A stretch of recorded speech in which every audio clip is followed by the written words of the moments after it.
नालासोपारा के Nagindas road पर पालिका परिवहन बस द्वारा एक दुचाकी स्कूटी को टक्कर मारने की घटना सामने आई है। इस दुर्घटना में किसी प्रकार की जनहानि नहीं हुई, लेकिन घटना के बाद सड़क पर हंगामा खड़ा हो गया। स्थानीय लोगों के अनुसार टक्कर के बाद बस चालक और स्कूटी चालक के बीच तीखी बहस शुरू हो गई, जिससे कुछ समय के लिए इलाके में तनावपूर्ण माहौल बन गया। प्रत्यक्षदर्शियों ने बताया कि बस की टक्कर लगने के बाद स्कूटी चालक ने बस चालक से जवाब मांगते हुए उसकी शर्ट की कॉलर पकड़ ली। इसी दौरान स्कूटी चालक ने आरोप लगाया कि बस चालक ने उसके गले से सोने की चेन तोड़ दी। इस आरोप के बाद मौके पर मौजूद लोगों की भीड़ जमा हो गई और दोनों पक्षों के बीच कहासुनी बढ़ गई। घटना की सूचना मिलते ही स्थानीय पुलिस मौके पर पहुंची और स्थिति को शांत कराया।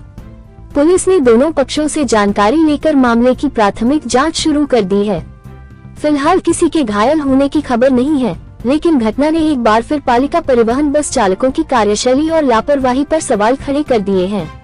स्थानीय नागरिकों का कहना है कि नागिनदास रोड पर अक्सर यातायात का दबाव अधिक रहता है और बसों की तेज रफ्तार व लापरवाही के कारण दुर्घटनाओं की आशंका बनी रहती है।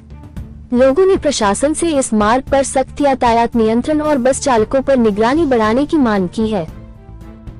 सर, मला सांगा तुमचं नाव काय आहे आणि काय अपघात झाला, काय सांगाल आणि कशी दादागिरी बसवाले करतायत, काय माहिती द्याल? माझं नाव सतीश कदम आहे। मी ऍक्च्युली आता नालासोपारा विरारला चाललेलो, तर माझ्यामध्ये एक रिक्षावाला आला। रिक्षावाला आल्यामुळे मी तिथे ब्रेक लावला इमर्जन्सी। त्याच्या बाजूनेच बस चाललेली व्हीएमसी ची आणि मी पूर्ण गाडी एकदम कट केलेली आहे की म्हणजे हे नाही झालं पाहिजे। पण हा ड्रायव्हर कंटिन्यू एकदम फास्ट गेला, गाडी एकदम शेवटपर्यंत राहिलेलं रातचं जे टोक आहे ते माझ्या ह्याला घासलं, अक्षरशः पायाला घासून। इकडे बघाल तुम्ही, पायाला घासून इथे खड्डा पडलेला आहे म्हणजे ह्याला माझ्या स्कूटीला, एवढा फास्ट गेला तो। तर मला 2-3 माणसं बोलले की ह्याला विचार जा म्हणून। ऍक्च्युली मला पण जायचंय घरी, पण तरी पण मी त्याला जस्ट विचारण्यासाठी गेला असता मला तो वरतून अरेरावी करत होता आणि माझी चेन पण तोडली। बघा इथे साहेब, चेन तोडली माझी गाडीमध्ये गेलो असताना। हे बघा, चेनचे 2 तुकडे त्याने केले। मी पण त्याला विचारलं की भाई एवढ्या जोरात फक्त तुला जायचं कुठे आहे, म्हणजे एवढ्या स्पीडने तुला गाडी घेऊन एखादं जर माणूस असेल ते गाडीतल्या आतमध्ये माणसं बोलवते की एवढ्या जोरात त्याने ब्रेक लावला भाईने, सगळे 2-3 कस्टमर ते जे पॅसेंजर ते पडले। एवढ्या जोरात जायचं कुठे असतं। जर मी मागे एक 2-3 महिन्यापूर्वीचा पण इन्सिडेंट सांगतो।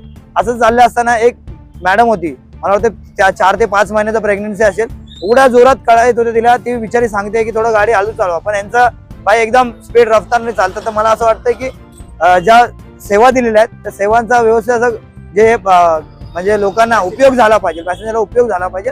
हा ठीक आहे, आपल्याला माहिती आहे रस्ते थोडे असतील, पण खड्डे खुड्डे असताना देखील जर ड्रायव्हरने व्यवस्थित गाडी चालवली तर काही अपघात टळू शकतात। माझ्या जीवावरती बेतलं असतं आणि त्यात थोडक्यात वाचवलं। मला जस्ट काही लोकांनी सांगितलं की सजग करा, त्यांना सजग करण्यासाठी गेला असं त्याची आरेरावी उर्मट भाषा होती। मी गाडीमध्ये गेल्यावर त्याला विचारणा केली।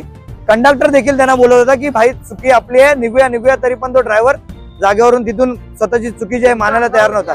माझ्या अंगावरती आला, माझ्या अंगावर चेन तुटली माझी। बघायला मला ते नख पण लागलेले आहेत।